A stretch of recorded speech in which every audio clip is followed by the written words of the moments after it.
I'm going to share with you an email that I received recently from a woman who was passed over for a promotion at her company, and she's pretty angry about being passed over. You know, there's some common things that I look for whenever I hire someone, but there's also common traits that I look for when I want to promote someone.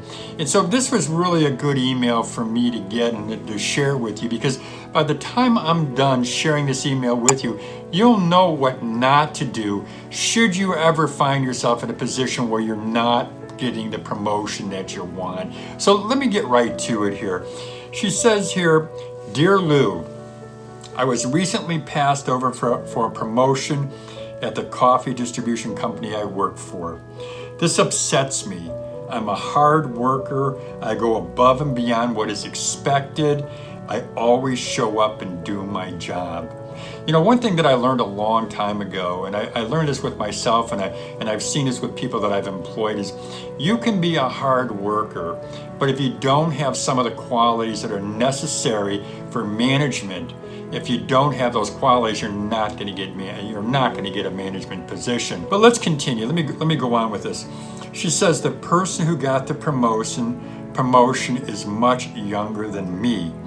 At first, I thought maybe I wasn't being promoted because of my age. She says I'm 56, but I ruled that out because some of the other managers at her company are around that same age, around her age, which again is, she said she's 56. So that's good. I mean, that obviously, you know, age discrimination is something that people do come up with, and she's immediately looked at the landscape and said, that's not true here. There are other people I work with, other managers, and they're around my age. So she doesn't believe age discrimination is playing any part in the fact that she wasn't promoted. It's on the mind of a lot of people. You know, the older that you get at a company, if you're a little bit older, you're thinking, well, I'm not going to be promoted, or they're not going to consider me because of my age. You know, I mentioned there's some traits that we look for as owners of companies, as managers, when we're going to hire someone and when we're going to promote them. In this particular case here, what I see is she's saying, hey, that age isn't the case here. So that's good. I'm glad to see that.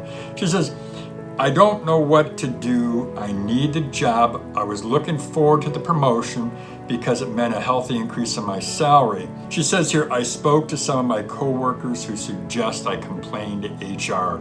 So she's saying, should I complain? She's saying her coworker suggested she complain to the Human Resources Department. She goes on to say, should I go to HR? I'm looking for suggestions. Please let me know what to do. And she signs it, disappointed and angry. There's some common steps that you should do when you are not promoted. And I'm going to answer those before I answer the should I go to the HR question. Number one is, it's okay, you're passed over for a promotion. Number one is, I would not act angry. I wouldn't be stomping around, sulking at the job. That's not anything that you want to do. And I strongly suggest that you don't do that. Number one, I'm hoping anyway that you're not doing that. So don't sulk around, don't complain. Number two, what I strongly believe is that you go up to that person, you hold out your hand, you congratulate them. You try to do that publicly. That's what I find to be a good thing to do.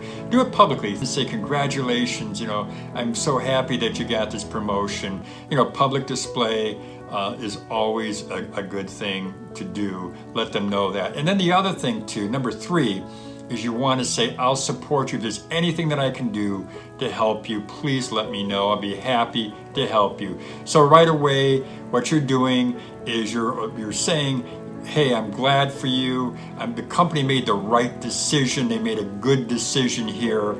And you're letting them know that you are 100% behind the decision of the company. So that's number one.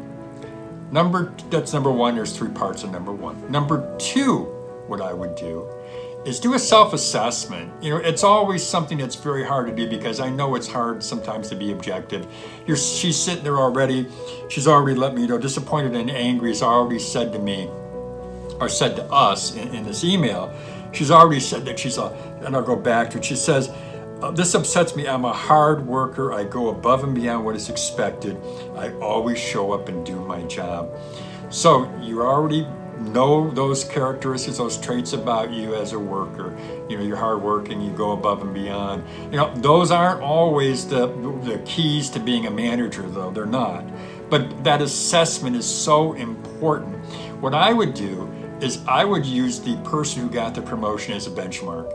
I would look at them, and I suggest that you do this, that in the audience, in the viewing audience, that you do this.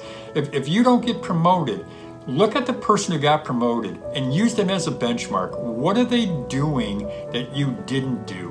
What have they done that you haven't done? Now, the third thing, though, that you should do when you're passed over for a promotion is, besides doing the first two, besides thanking them, congratulating, besides doing the self-assessment and objective self-assessment, the third thing that you want to do is, what are your options?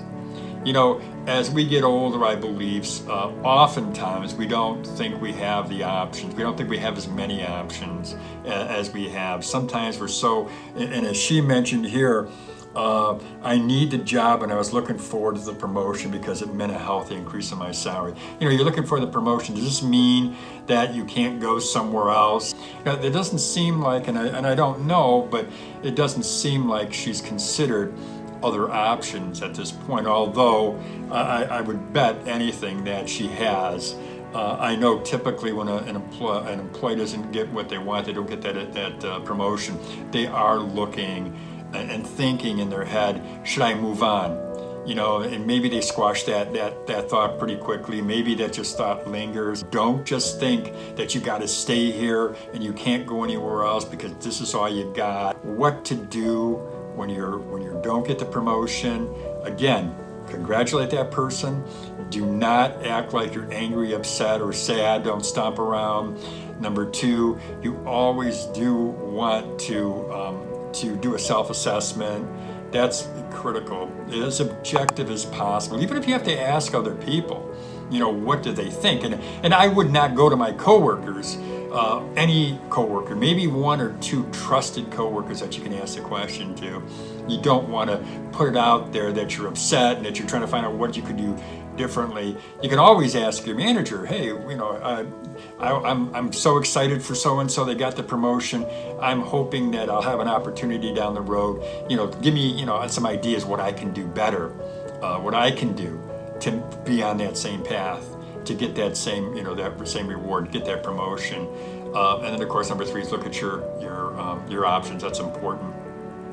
And I'll tell you this, in all the years I've been in business, in all the people I've hired, which number in the hundreds, I'm always looking at the person who goes above and beyond, who does all the hard work, who's continually trying to improve themselves, and someone who wants to get ahead and will be patient enough so that when the opportunity comes, that they're ready because they've done all the groundwork. Like I said, they're constantly learning, constantly trying to improve, and nothing says that more than going to your boss, your immediate boss, or the boss, who's ever designated, going to them and saying, what can I do to be better? So that's my suggestions for our friend here, disappointed and angry. And I'm hoping that by the time you watch this video, disappointed and angry, you haven't gone to the HR person and let them know how upset you were. You don't want to do that. So again, this is Lou Reyes with Ask Lou, and I look forward to meeting you and talking to you again soon. Have a great day, everybody.